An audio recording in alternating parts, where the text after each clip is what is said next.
I believe that everyone is creative. Everyone has creativity within them, but so often we are told that we're not creative earlier in life. And what I want to do is break down the barriers that parents feel when they want to do craft with their kids, but they feel like they don't have enough time, it's too messy, they don't have the right things. I want to take down all those barriers so they can just get into the process and just be creative with their kids. All the crafts in this book are pretty quick.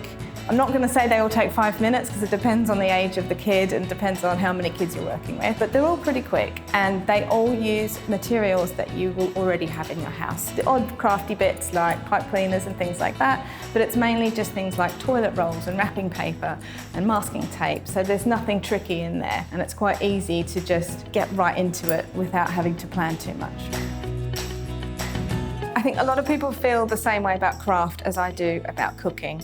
I'm absolutely terrible at cooking. My husband does all the cooking in our house. I'm very lucky. The thing I've realised in being a bad cook is there are some recipe books that I understand and there are some that just don't make any sense to me at all. And I always know that if I'm doing a Delia recipe, I can make it work because she tells you exactly why you're doing certain steps, why it will work, why it won't. Jamie Oliver just confuses me because it's a glug of this and a splash of that. It means nothing to me. So when I was creating this book, I wanted to make it like a Delia recipe book where you get told every single step. It's really broken down. We've got some really nice photos of all of the items being made step by step, so you won't get yourself into a tiz with sticky tape everywhere, not knowing what to do next. So I've tried to make it really, really simple for people because I know the pain of following instructions and then they just don't work.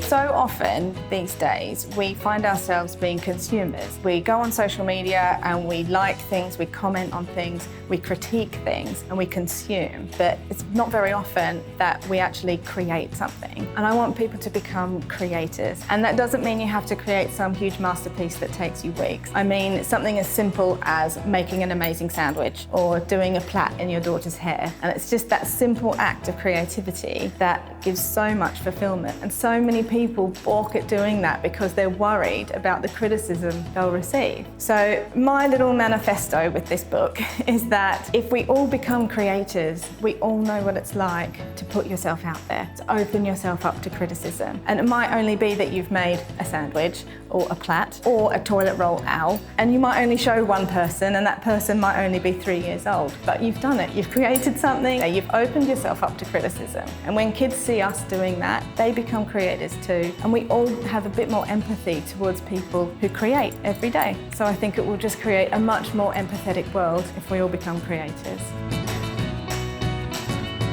So I grew up in a really creative household. My mum was a high school art teacher and my dad built all the dioramas at the Natural History Museum. So I grew up always surrounded by creative projects. We always had something on the go. And I remember when I was about 6 years old, I'd made my first book, which was called What is Green? And it was about 6 pages long and it was just drawings of things that were green.